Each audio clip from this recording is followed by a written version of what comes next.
On my birthday, my brother texted, "Don't wait up, everyone's at my promotion party instead." 10 minutes later, Mom messaged by BTW, "I put the 4,800 dinner on your card. Hope that's fine," I just replied. Noted that night, I blew out the candles alone. In a room, the family chat with one line, "Watch, this before sunrise." "Don't you dare throw this back at me, Rowan." My father's voice thundered through the dining room. "Throw it back? You mean the way you always throw him away?" Rowan jabbed a finger toward me, like I was the stain no one scrubbed clean. The table was a battlefield. Empty wine bottles, ripped napkins, chicken bones cold on greasy plates. Mom dabbed her eyes but said nothing. "You think you're better than us, Caspian?" My sister hissed, finally spitting out the name like poison. "Sitting there all calm while the rest of us bleed for this family?" Then Dad's glare drilled into me. "Admit it. You've been turning them against me. This chaos, it's on you." The whole room turned. For the first time in years, I lifted my eyes and smiled, the kind of smile that doesn't reach. The scapegoat just got accused of running the whole game. My name's Caspian Hale, 26, the forgotten son. The quiet one. The responsible one. The one they use when the credit cards need clearing or someone needs to swallow blame. Bitterness sits in my chest like rust. But silence? Silence has always been my weapon. They think I'm harmless because I don't scream. They forget. Silence remembers everything. I've carried a truth they pray never sees daylight. Family members introduced. Rowan, 28, my golden boy brother. Loud, reckless, magnetic. He could burn a house down and they'd still toast to his charm. Evelyn, 23, my sister. Sharp-tongued, hungry for approval, quick to cut before she's cut. Mom, Mara Hale, quiet, but not innocent. Her silence protects her comfort, not her children. Dad, Thomas Hale, a man who mistakes fear for respect. One family. 4 shadows who claim the light. But tonight, one of them slips, and I see the fear crack in their eyes. It started with money. Of course it did. It always starts with money in families like ours. The inheritance. The house. Who deserves what? Dad leaned back in his chair, smirking like the king of a dying kingdom. "You think Caspian should get anything after he's done nothing?" His words slashed the air, dismissing me like a stray dog sniffing around his table. Done nothing? I almost laughed. I've done everything. I just never did it for myself. Rowan puffed his chest. "He's always been the quiet one, Dad. Hides in corners, cleans up our mess like a good little bitch." The table cracked with voices, Rowan and Dad snarling on one side, Evelyn pretending she could balance the scales, Mom wiping her eyes like her tears counted as action.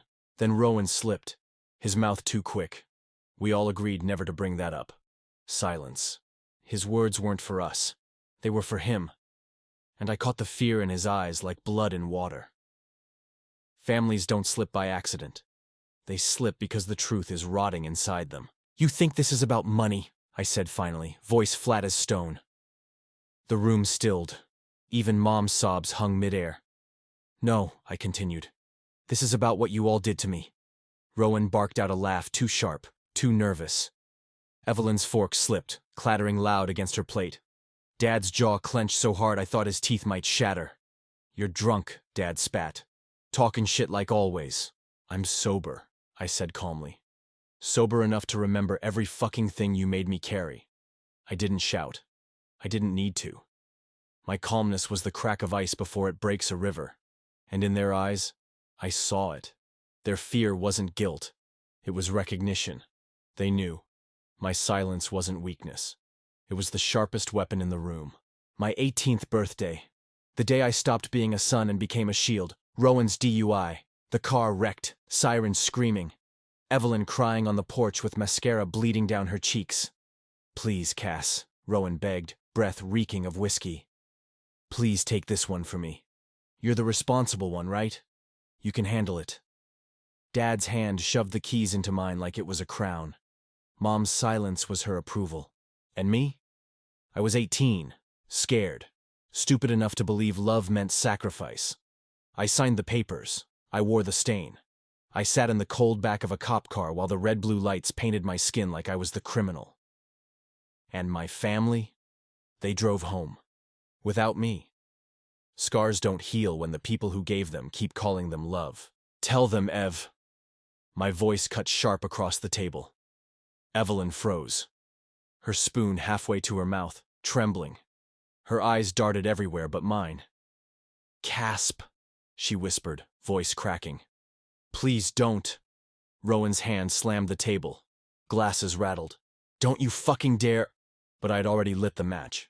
The DUI, the accident, the cover-up. It wasn't me.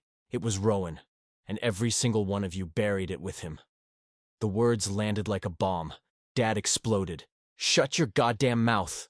Mom sobbed louder, not out of innocence but out of exposure. Evelyn's face crumbled like paper, guilt seeping out every pore.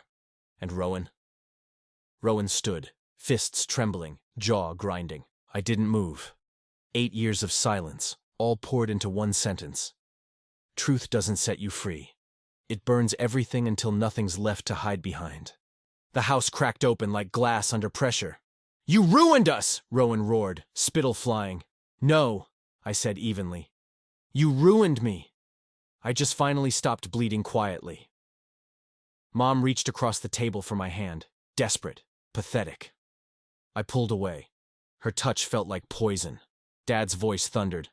I'll fucking disown you if you don't shut up right now. I leaned back, calm. You can't disown what you never claimed. Evelyn broke first. I can't carry this anymore, she screamed, before bolting upstairs, footsteps shaking the ceiling. And me? I sat still, breathing. My chest felt lighter for the first time in years. I gave you my silence, I said. Tonight, I give you the truth. And the truth made them choke. For the first time, their storm wasn't mine to hold. It was theirs to drown in. I walked out. No coat, no bag, just me in the night air. The rain had started, sharp and cleansing, like the sky itself wanted to wash me clean. I tilted my head back, letting it sting. Freedom never smelled so raw. My phone buzzed. Rowan's desperate text. Don't do this, don't fucking ruin me. Dad's threats. You'll regret this. You're nothing without us. Mom's half apology. Please, Cass. You know we love you. We had no choice. I didn't reply. They'll never see me the same again, I thought. And I don't need them to. The candles from my lonely birthday cake still flickered in memory. This time, I blew them out for me. Not for them, not for their approval, not for their twisted idea of family. Revenge isn't always screaming. Sometimes it's the silence that follows when you finally walk away. Weeks later, the family group chat still existed, but no one dared type my name. I had become the ghost they created, now haunting them with absence. Then Evelyn texted me. Just one line. I'm sorry. You were right. My chest tightened. Did I forgive her? No. Forgiveness isn't that cheap. But I also didn't hate her anymore. Hate is heavy, and I'd already carried enough. I whispered to myself. For the first time, I don't carry their weight anymore. I wasn't free because they changed. I was free because I finally stopped letting their chains define me. Sometimes freedom isn't leaving the family. It's leaving the version of you they forced you to become. If this was your birthday, if your own family left you behind, would you forgive them? Or walk away forever? Tell me in the comments. Your voice matters here. Subscribe for more stories that cut deep. Like if you've ever felt the weight of silence. Comment your story. This space is for healing. Together.